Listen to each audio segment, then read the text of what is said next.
Hello and welcome to Rathod's IS. Today in this video, we are going to see current affairs of 17th August 2023. So let's get started with our discussion and let us try to see brief introduction regarding the topics. So first we are going to see introduction and later on we are going to see the key analysis and also we are going to see some practice questions, and apart from that I will be also showing you the today's Hindu newspaper PDF at last. So first topic it is about new bills and a principled course for criminal law reforms. So as you all know that in India we are following the criminal laws which have been coded during Britishers' time, right? So the first one is we have IPC, that is Indian Penal Code, and we have CRPC, that is Criminal Procedure Code, and we have this Indian Evidence Act. So these acts which are related to criminal laws in India, and these have been coded during Britishers' time. So here what exactly you need to know? So you need to know what is a context, what is a present context, and you have to see some details regarding these bills, and at least you have to know what are the key issues regarding the past laws and what is the need of these new laws. So already we had enough discussion regarding this topic. And here in this lecture, we are going to see what are the key issues regarding these laws, right? So this topic is important from your polity, which comes as US paper 2. And this topic is important from your both pre and as well as your mains. So there is a high chance of getting question regarding this topic in upcoming mains and students who are going to write this year mains. So please be prepared with this topic. And next topic it is about a necessary break. It is about a necessary break. So this article which is talking about the present situation which is going on in this Himachal Pradesh. So as you all know that in northern part of our country, that is in northern India, yes, there is heavy rainfall. There is heavy rainfall. So because of this heavy rainfall, that led to landslides or landslips. So because of this landslip, that led to damage. So damage for human life and as well as property. So here you have to understand what are the reasons for this heavy rainfall. So this article says that, so there is a relationship between climate change. There is a relationship between climate change and heavy rainfall in northern part of our country. So what is the main reason? Reason here is because of western disturbances. So because of western disturbances, yes, now there is heavy rainfall which is evident in India, especially in the northern part of our country. So because of this heavy rainfall, that also have the negative impact on rabi crops, especially these rabi crops or winter crops. So we are going for the growing of wheat in this northern part. So because of this heavy rainfall, it also had negative impact on the wheat, and because of that led to decreased production this year, and in international market there is a huge prices. So everything is interconnected, so we can't read anything isolatedly, so we have to correct everything. So whenever you're getting an ability of interconnecting everything, then this is the right opportunity or right mechanism or the right approach to write an answer in your mains and even in your essay. So the next topic is about housing for all. So regarding this housing for all, which is a scheme which is present in India. Yes, from the rural area and from urban area we have scheme, that is Pradhan Mantri Awas Yojana. So here housing for all we are talking about in urban areas. So in urban areas, so we have scheme that is Pradhan Mantri Awas Yojana Urban. And here you have to see what is the important facts regarding that scheme, like introduction. So why our Prime Minister made a statement regarding this Pradhan Mantri Awas Yojana, and you have to see what is the significance and who are the beneficiaries under this scheme. And even you have to see what are the important features of this scheme also. So wherever it is necessary, I will be also showing you the diagrammatic representation as well. So this topic is important from your governance. Why? Because the schemes, policies, programs of government which comes under our governance part. And next topic is understanding Ministry of Environment, Forest and Climate Change, U-turn. So this article which is talking about very important thing regarding our environment and ecology. So we are going to see that in detail, and this topic I collected from text and context. And next topic it is Vishwakarma scheme. Vishwakarma will aid 30 lakh artisan families. So this topic is very important because already we know that in our recent Independence Day speech, our Prime Minister, he made a note on this scheme. That is a new scheme. This is Vishwakarma scheme, and you have to know some features of this scheme and what are the aims of this scheme and what is the significance, why we need this scheme. So this topic is important from again governance point of view, which comes under GS paper 2. And next topic is why is Bihar's caste based survey facing legal challenges. So here you have to understand what is this caste based survey. So what is the issue between center and state? Okay, regarding this conducting of caste based survey in Bihar. And this topic is important from your polity, which comes under GS paper 2. So these are the topics now we are going to discuss in this lecture.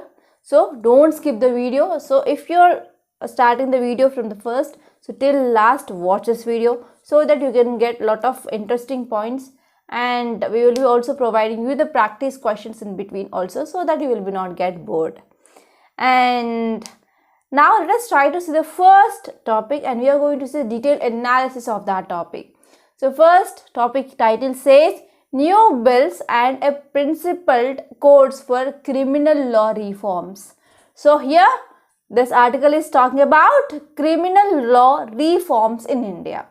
So the central theme of this article, it is revolving around this criminal law reforms. Criminal law reforms in India.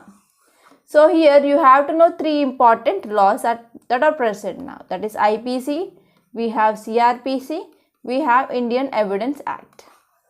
So here recently government came up with three bills that are going to abolish this IPC, CRPC and Indian Evidence Act in India. Okay, so this is the context. So Union Home Minister and the Minister of Corporation introduced three bills in Lok Sabha. So which are those? The first one is Bharatiya Nyaya Sanhita Bill, Bharatiya Nagarik Suraksha Sanhita, and this one is Bharatiya Saksha Bill. So these are the three bills which are going to abolish IPC, CRPC and Indian Evidence Act. So if we are talking about aim, so what is aim? So these bill will replace British era's IPC and Criminal Procedure Code and as well as Indian Evidence Act. So this is very important prelims question. And if you are talking about what are the issues, so why we need to change this previous laws. So first one is because of British legacy. So the old laws, they were remnants of British colonial rule, and they designed to maintain their control over India's justice system, right? So actually we can see whenever we are still following those laws which are made which had been made from this British time means, so these are very old first of all, and they are the remnants of British colonial legacy in India. And because of that we are saying that we are accepting the British things, right? So if you see here, the next important reason here is punitive approach. So these old laws, they are focusing on punishment. They are not focusing on ensuring the justice for the citizens. So because of this, yes, now there is a need. And these are also outdated because they had been enacted in the 19th century. But today what happened? So we are changing according to the needs of our society. So based on the needs, yes, we need to also update our laws. Right? So we need to also come up with the modernization of societal norms. We have to focus on improving of technology, and because of improving of technology, so we are facing the new problems. So these laws, they are not talking about that new problems. So because of this, yes, there is a need of updating our old laws. And because of this old laws, there is also very low conviction rate. So these outdated laws, they contributed to low conviction rates, and also there is delayed justice. So whenever there is delayed justice, it's nothing but it is a denied justice. So because of this, what happens? So that will lead to eroding of trust of public on the legal system. So it should not be done, right? And next one is gender insensitivity. So the old laws inadequately address the crime against women and as well as children. So because of this, there is no sensitive approach. So because of this, yes, there is a need, and we have to include women and as well as children also. And next one is, it is also a complex procedure. So whatever the procedure that we have to follow under the CRPC, IPC and IEA, that is Indian Evidence Act. So this procedure, it is a very complex procedure, and because of this, there is a delayed trials and inefficiencies in the criminal justice system. And there is also misuse of powers is seen. So the laws could be misused by authorities to target individuals and to curtail civil liberties, so that here there is a misuse of sedition charges is also seen. So because of this, now we need a new law. And next one is, there is also lack of victim focus. So the focus, it is mainly on legal technicalities rather than providing the support for the justice for the victims. So this is also one important reason. And there is also lack of technological integration also. There is lack of technological integration. The old laws, they lacked the provisions for utilizing modern technology and as well as hindering efficient investigation and evidence presentation. And there is also a limited scope. So the law failed to address contemporary issues like cyber crimes and as well as terrorism. So these laws are not talking anything about the cyber terrorism or cyber crimes and organized crimes adequately. So because of this, yes, we need the laws that have to include this contemporary issues also. So this is about what are the concerns. So what is significance? So when you are coming up with this new laws, so they are going to expedite justice delivery system. So we are expecting that there will be a fast justice delivery system, and will also improve accountability, digitalization and justice rather than mere punishment. And actually, so these are the recommendations which are given by which committee? That is Ranbir Singh. So Ranbir Singh, I am not talking about any hero here. So this is Ranbir Singh committee. So which established or which came up with the proposal of reforms to this criminal justice laws in our country. Yes, we discussed everything. So now I want to give you a mains question. So question here is, comprehensive reforms, they are needed in the criminal justice system to ensure effective enforcement of the law, uphold accountability, have a well-trained workforce and speedy disposal of cases. Comment. So give your comment on this statement that yes, we need reforms in the criminal justice system such that we can ensure effective enforcement of law, uphold accountability and to have a well-trained workforce and speedy disposal of cases. So try to write answer that should not cross 250 words. Okay, let's try. Okay, please write the answer. And next topic, it is about a necessary break. So this article which is talking about the present situation in northern part of our country. So here drawing of map is very important. So this is not a very good map, I know. So here in this part, especially in this part, so we are facing heavy rainfall. So what are the reasons? The reason here is because of western disturbances, because of monsoon. Because of monsoon and because of western disturbances, right? So in this way you can represent the map in your examination. So one diagram is equal to 1000 words. So try to write this. Okay, so in this way you can show this western disturbances also. So they will be originated from the Mediterranean Sea and they will be moving like this and they will be coming to this India in this way. Okay. So if you see this article which is talking about impact of weather events. So how they are having a negative impacts. So actually you know that this year it is El Nino year. So whenever you are reading this topic called as monsoon, so you will be coming across two keywords. So first one is El Nino, second one is La Nina. So El Nino means nothing but it is bad for India and La Nina is good. Because of El Nino, so we will be having less rainfall. So as you all know that India's agriculture is primarily based on rainfall, that is rain-fed agriculture. So if you are not get if you're not getting the proper rainfall means, so agricultural productivity will be affected. So because of this, we call this El Nino as a bad monsoon. And La Nina is good. We are going to get above normal rainfall. Okay. So I already said you the concept regarding this El Nino and La Nina because of high pressure and low pressure which is created in the Pacific Ocean region. So what happened? So being this year is El Nino year, the expectation was that North India would see sparse monsoon. That means, so whenever winds are moving, so I will be also showing you another diagram. So we have Arabian Sea branch in monsoons and as well as Bay of Bengal branch. So these branches will be moving like this and they will meet, right? So whenever the winds are moving from the coast towards inside to the mainland, so rainfall normally decreases. So near the coast we will be having heavy rainfall, but these winds whenever they are progressing towards mainland, so there will be less rainfall. So this is the thing that we expect normally during this El Nino session. But what happened in month of July, we saw recorded rainfall in many parts of northern part, that is in Himachal Pradesh, in Punjab, in Uttarakhand.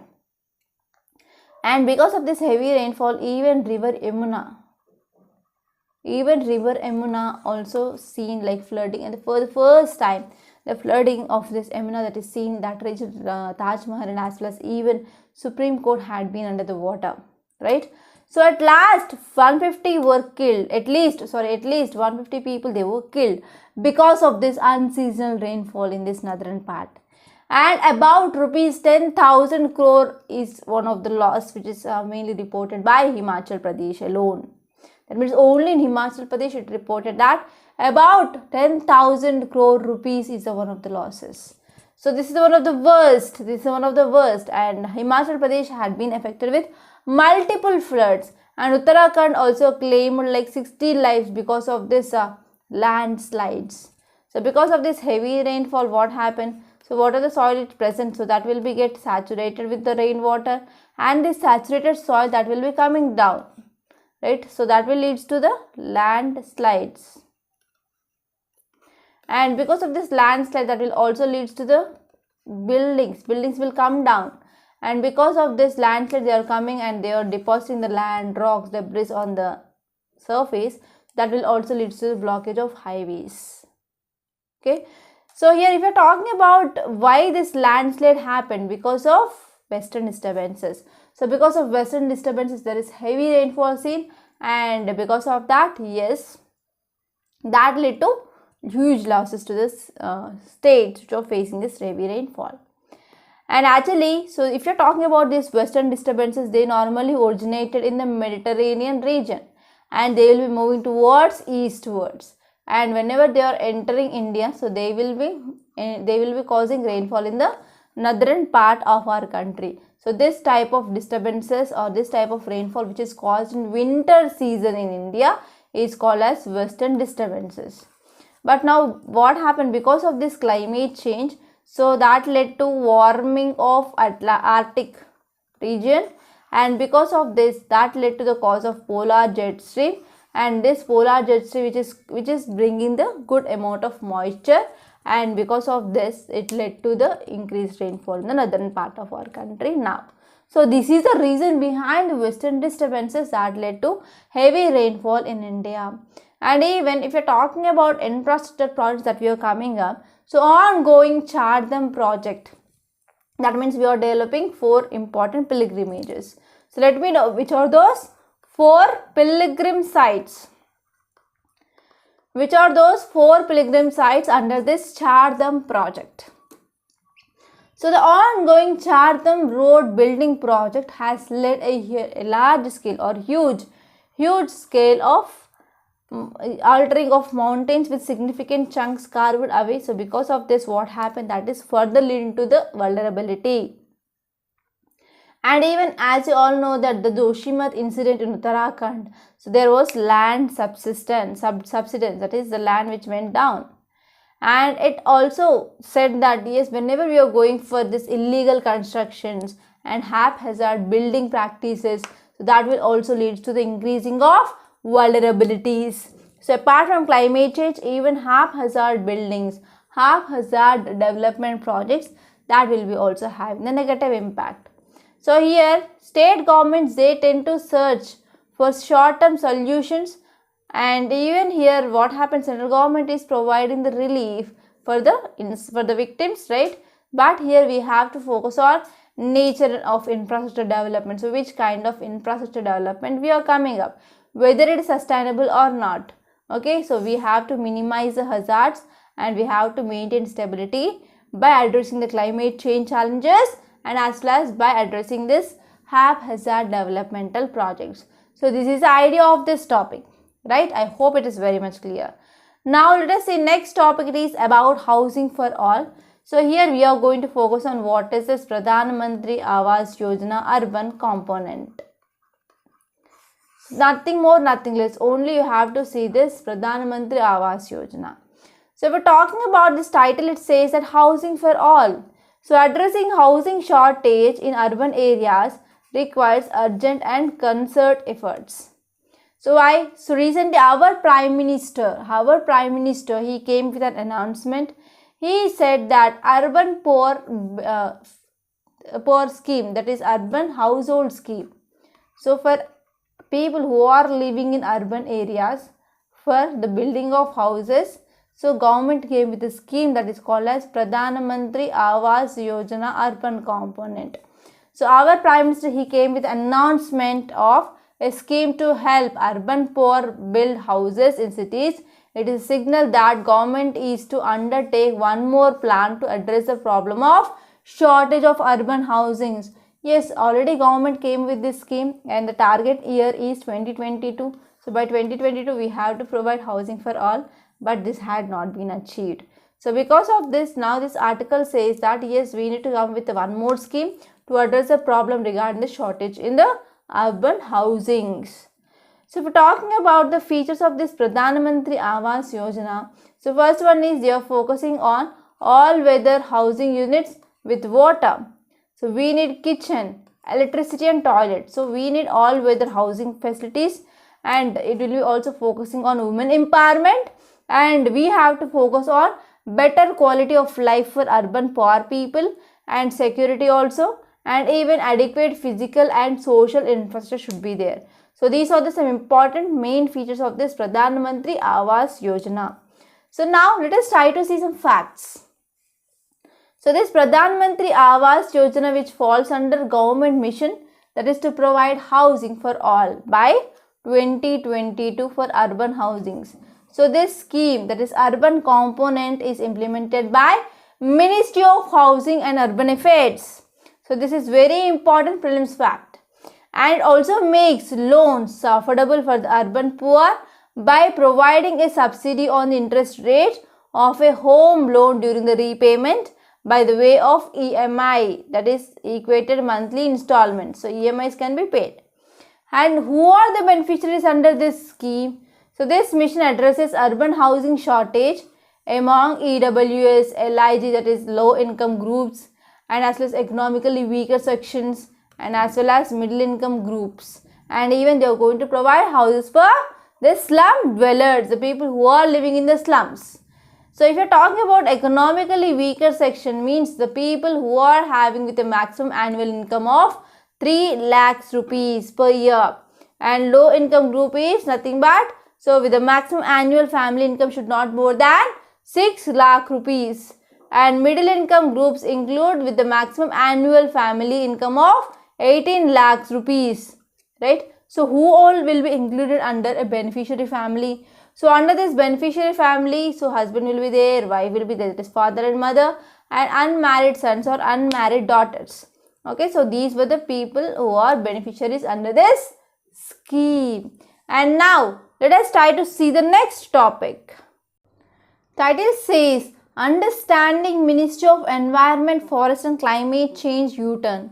So this topic is very important from your environment and ecology. So let us try to see this topic in detail. So if you see the central themes of what is the context. So in month of June here, Ministry of Environment and Forest and Climate Change, that is MOEFCC, came up with a notification. Okay, and now it want to come back from this notification. So that notification is about to move. It is a move to establish integrated regional officers. So there will be merging of Forest Survey of India, here National Tiger Conservation Authority and Wildlife Crime Control Bureau and Central Zoo Authority. So they want to bring them under a ministry, under a integrated regional offices, but this step had been taken back by this ministry now. So here the idea of such reorganization was announced during this COVID-19 period itself. It is not the first time. But this move which attracted a lot of criticism from the activists. And activists, they are saying that if there is integration, that will lead to toothlessness of these organizations. So for example, if you see this NTCA, so NTCA now can oppose a forest clearances for infrastructure projects if it is moving in this tiger reserves, right?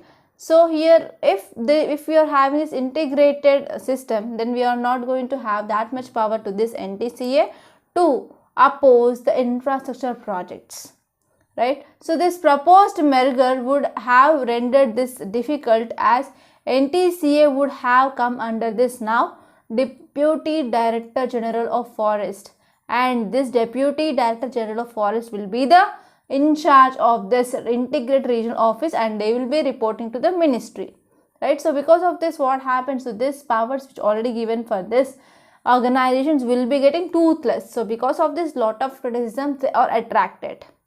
So according to the internal documents which assessed by an application filed by RTI activist, so here MOECC, that is this Ministry of Environment, Forest and Climate Change, they justified that the merger will be helpful for ease of doing business, right? But here NTCA said that it will lead to the confusion, chaos, and as well as loss of independence, and that will also lead to the loss of decision making power also.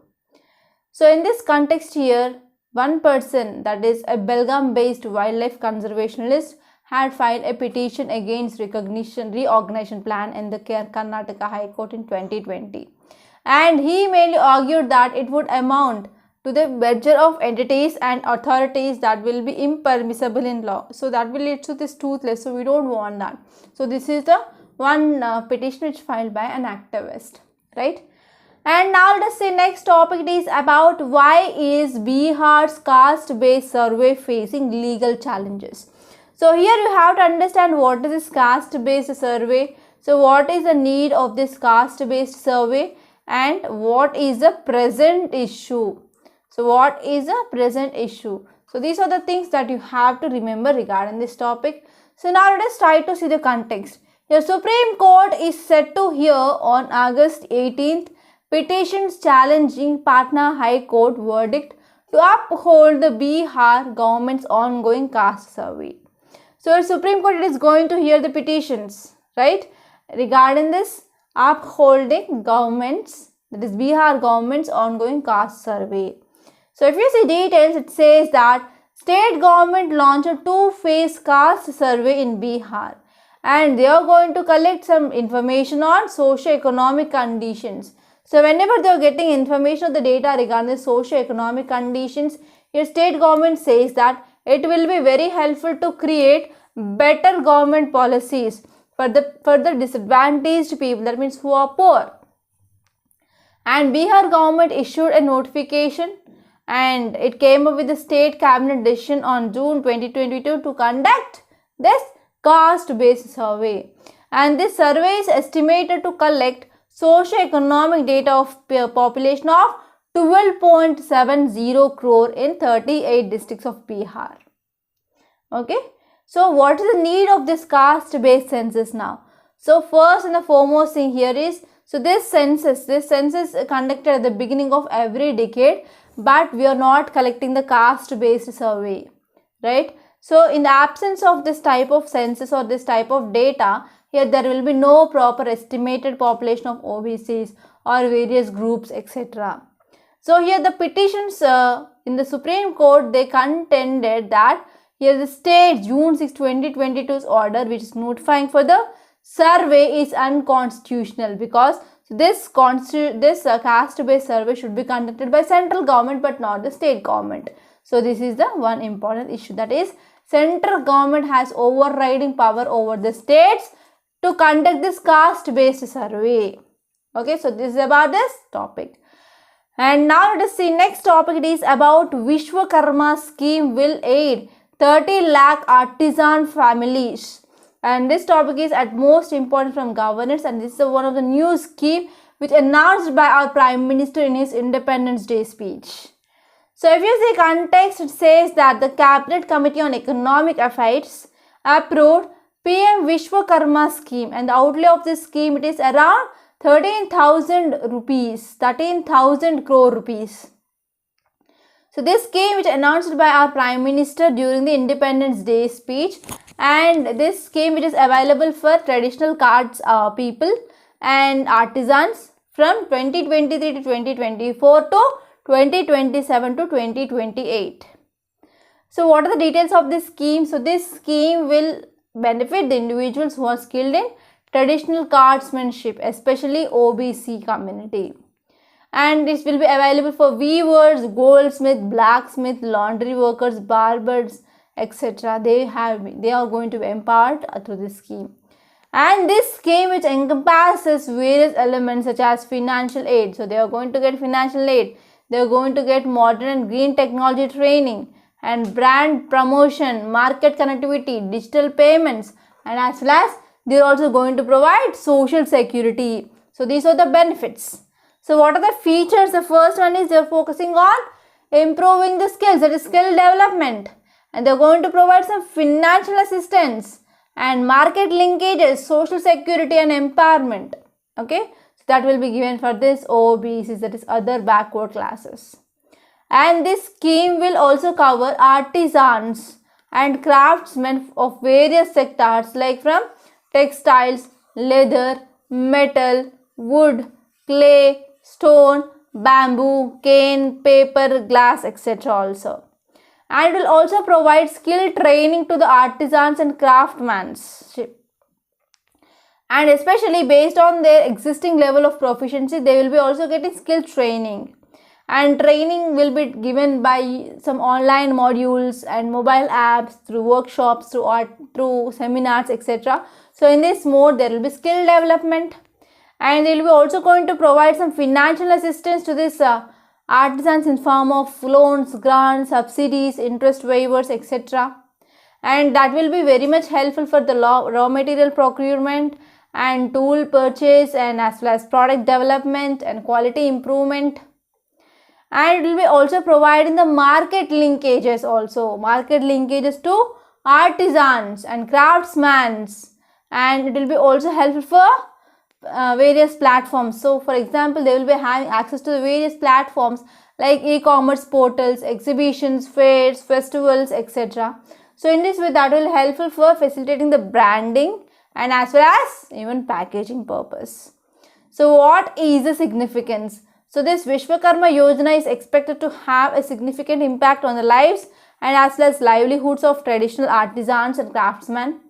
And this way, it will be helpful for improving of income, and also productivity will be increased, quality and competitiveness will be also be high, and will be helpful for them to access the new markets, so that will be helpful for increasing of production, and will be helpful for even preserving of identity, culture, dignity, etc. And finally, it will also lead to the overall development of rural economy and as well as society. So this is about this topic. And these are some very important topics that appeared in our today's Hindu newspaper. So now I want to make a small announcement. So we in Rathod's IAS, we came up with this daily mains answer writing practice course, and this course is for 1 year. So why this course? Especially to improve the answer writing skills in the students. Either they are beginners or already who gave their attempts. So if they are getting less marks in the mains, so this is the right time to join this course, and this is a 1 year course. And here we are going to give you detailed schedule for next 1 year. So what you have to read in which week, and we are covering entire syllabus of your GS. Okay, it includes GS1, GS2, GS3, GS4, and even there will be essay and a case study practice on every Sundays. So daily one question will be given to you, and you are supposed to write answer, and you have to send that answer to our mail ID, so that there will be detailed evaluation of your answer. And there will be live doubt clearing session, and as well as interaction with the students will be there, and there will be one-to-one mentorship.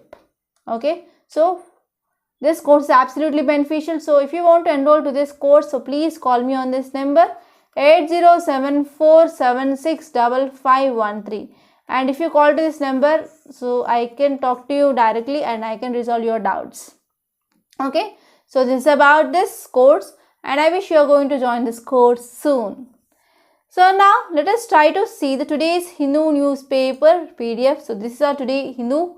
So date here is August 17th and today is Thursday. So the first topic, it is about cabinet nod for 10,000 electric buses in 169 cities. So here you have to see what is the scheme it is about. So this scheme, it is PM Bus. This scheme, it is about PM E-Bus Seva scheme. And you have to see what is this PM E-Bus Seva scheme. So E-Bus, it is nothing but any bus whose propulsion and accessory systems, they are powered exclusively by zero emissions electricity source.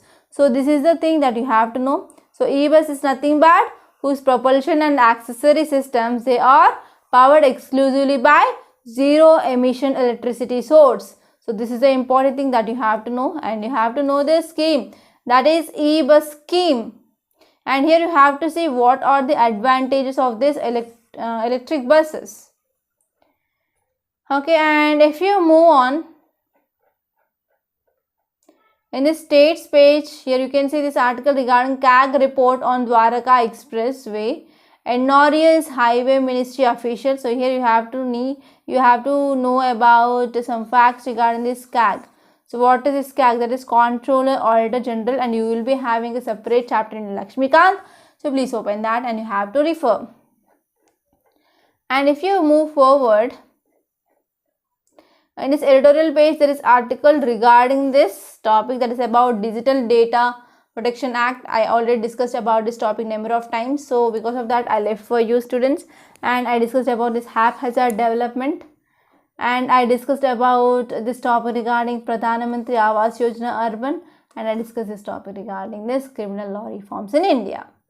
And there is one article, if you want, you can read, that is about the future will not forgive the government. So this article which is talking about amendments to environment related acts. That is first one is Forest Conservation Bill of 2023, and this one is Biodiversity Amendment Bill 2023. So already we discussed those topics, and you have to see what are the provisions and what are the issues. That's it. And next topic is the poor quality courses in UK impacting Indians or not. So actually 17% of students who arrived in 2017 in UK got work visas, and compared to 31% who arrived in 2004. So because of this, yes, here you can talk about the quality of higher education in foreign countries. And next topic, it is about understanding Ministry of Environment, Forest and Climate Change, UTEN. I discussed this topic, and I discussed this topic regarding Bihar caste based survey facing legal challenges. And if you move on to this news page, here you can see 53 member CBI team to probe Manipur cases. So here you have to see some facts regarding the CBI. So what is the mandate of CBI? So please let me know in the comment box whether the CBI is a constitutional body or not. And if you move on in this page number 13, so there is an article that is expansion of Digital India program gets rupees 14,903 crore outlay. So here you have to focus on what is this Digital India. That's it. What is this Digital India program? And this one is Vishwakarma scheme will aid 30 lakh artisan families. I discussed this topic. And if you see the next topic, it is about the cracks on Jagannath's temple Nata Mandap raises concern. So you have to see Jagannath temple which comes under which type of temple architecture. So please let me know in the comment box. And this one is Center and WHO to launch global initiative on digital health, and this topic is at most important. So India in collaboration with World Health Organization will launch global initiative on digital health as part of G20 summit which is going on in this Gandhinagar. So this is the first such global initiative, and the important aim it is focusing on convergence, interference of health platforms and investments in the digital health space around the globe. And the summit is working on bringing the crucial interim medical countermeasure as well. And they are focusing on network of networks approach. Okay, so here you have to see what will be the expected outcomes or advantages of this global initiative on digital health. And in this world page, there is nothing much important. And in this business page, you can see textile export continue to decline. So you have to see what are the schemes which are related to this textiles in India, and you have to give some advices like how can we improve this textile exports. So these are some important articles that appeared in our today's Hindu newspaper. So I hope you enjoyed this lecture. So if you really like this video, hit the like button and don't forget to share and subscribe to this Rathod's IAS Academy. So try to share this video to your friends in the groups also, such that they will be also get benefited. So by this I'm concluding. Thank you so much, and we are going to meet in the next session. Until then, stay tuned to Rathod's IAS.